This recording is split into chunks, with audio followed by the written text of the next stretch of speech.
Good morning, folks. Please sit down. Mr. President, thank you for lending me the Rose Garden for a minute. It's a pretty nice place.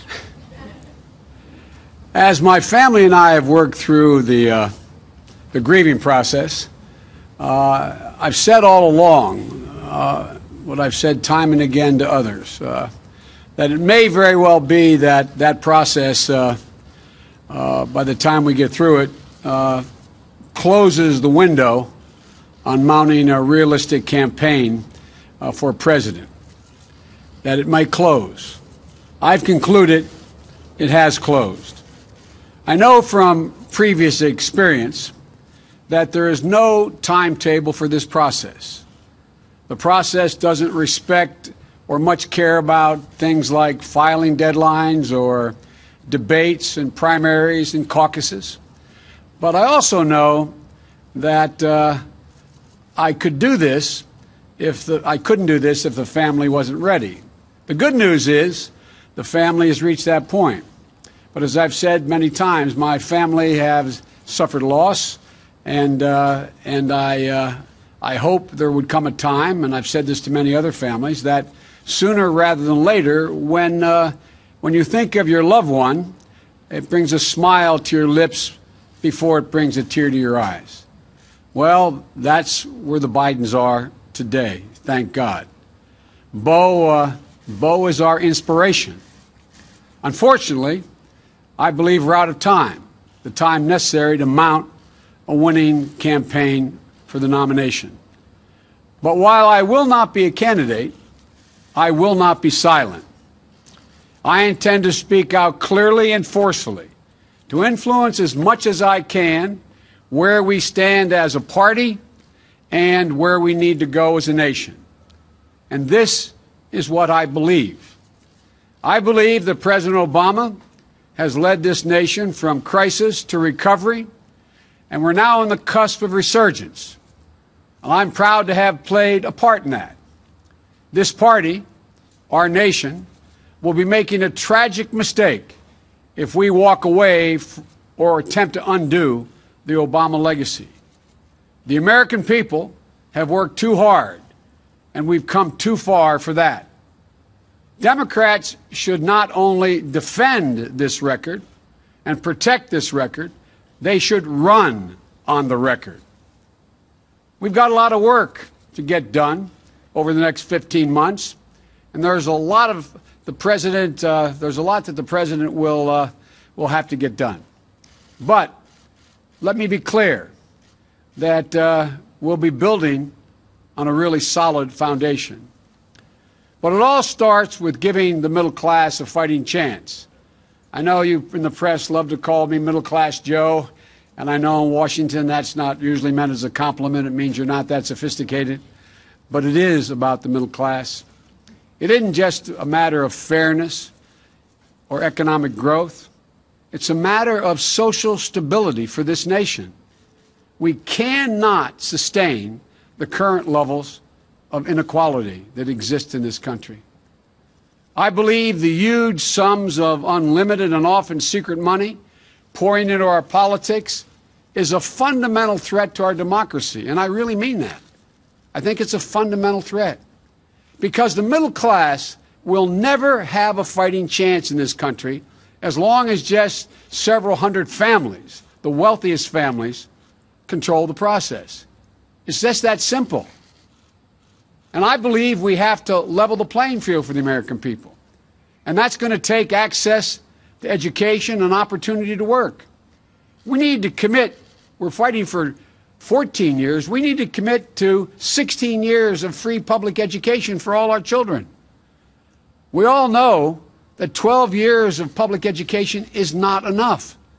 As a nation, let's make the same commitment to a college education today that we made to a high school education 100 years ago. Children and child care is the one biggest barrier for working families. We need, as the President's proposed, to triple the child care tax credit. That alone will lead to a dramatic increase in the number of women able to be in the workforce and will raise our economic standards. There are many equitable ways to pay for this. I often hear, well, how do you pay for this? There are many equitable ways to pay for this. We can pay for all of this with one simple step, by limiting the deductions in the tax code to 28% of income. Wealthy folks will end up paying a little bit more. But it's my guess, and I mean this sincerely, it's my guess, they'll be happy to help build a stronger economy and a better educated America. I believe we need to lead more by the power of our example, as the President has, than merely by the example of our power. We've learned some very hard lessons from more than a decade of large-scale, open-ended military invasions. We have to accept the fact that we can't solve all the world's problems. We can't solve many of them alone. The argument that we just have to do something when bad people do bad things isn't good enough. It's not a good enough reason for American intervention and to put our sons and daughters' lives on the line, put them at risk. I believe we have to end the divisive partisan politics that is ripping this country apart, and I think we can. It's mean-spirited, it's petty, and it's gone on for much too long. I don't believe, like some do, that it's naive to talk to Republicans. I don't think we should look at Republicans as our enemies. They are our opposition. They're not our enemies. And for the sake of the country, we have to work together. As the President said many times, compromise is not a dirty word. But look at it this way, folks. How does this country function without consensus? How can we move forward without being able to arrive at consensus? 4 more years of this kind of pitched battle may be more than this country can take. We have to change it. We have to change it. And I believe we need a moonshot in this country to cure cancer. It's personal. But I know we can do this. The President and I have already been working hard on increasing funding for research and development because there are so many breakthroughs just on the horizon in science and medicine. The things that are just about to happen.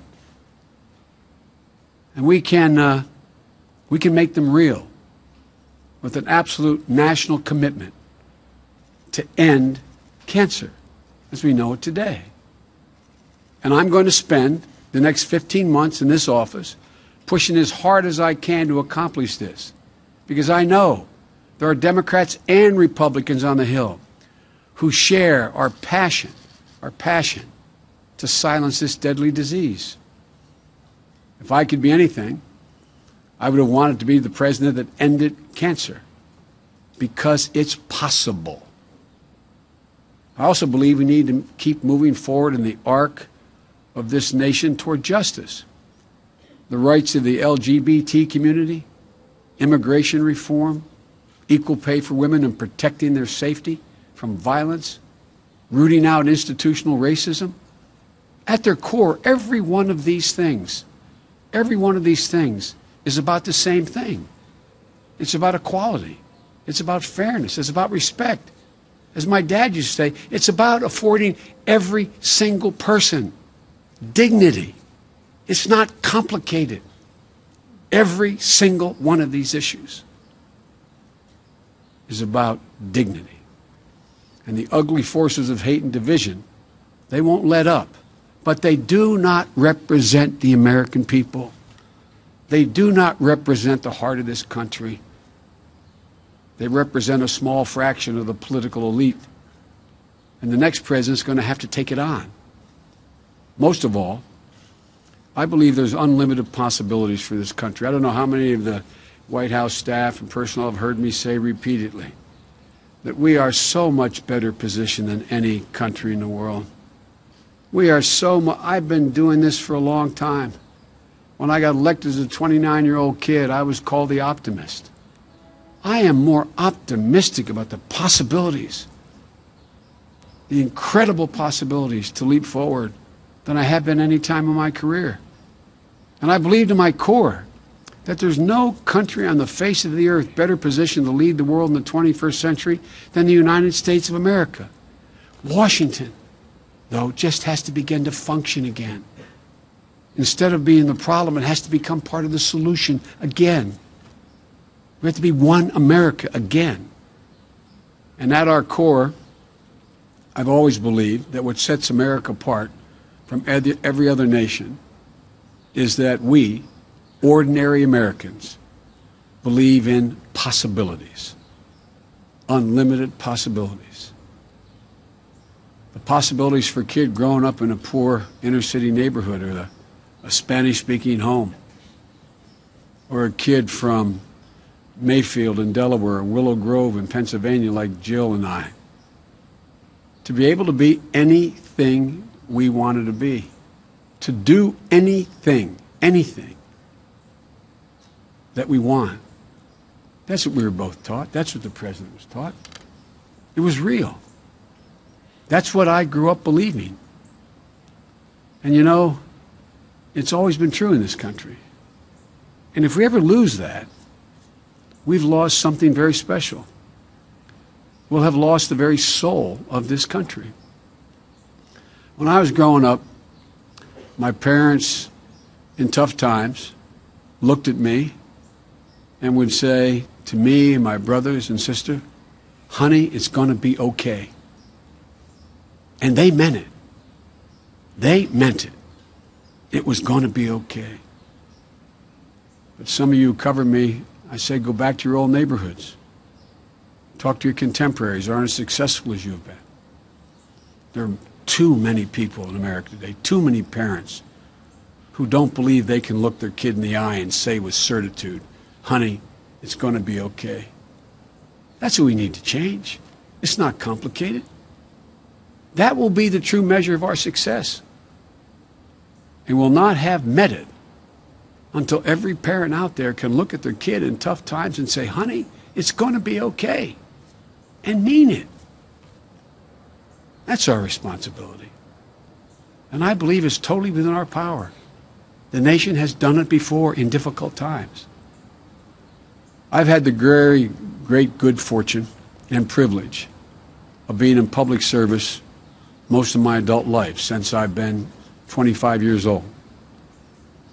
And through personal triumphs and tragedies, my entire family, my son Bo, my son Hunter, my daughter Ashley, Jill, our whole family.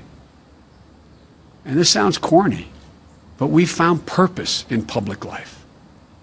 We found purpose in public life.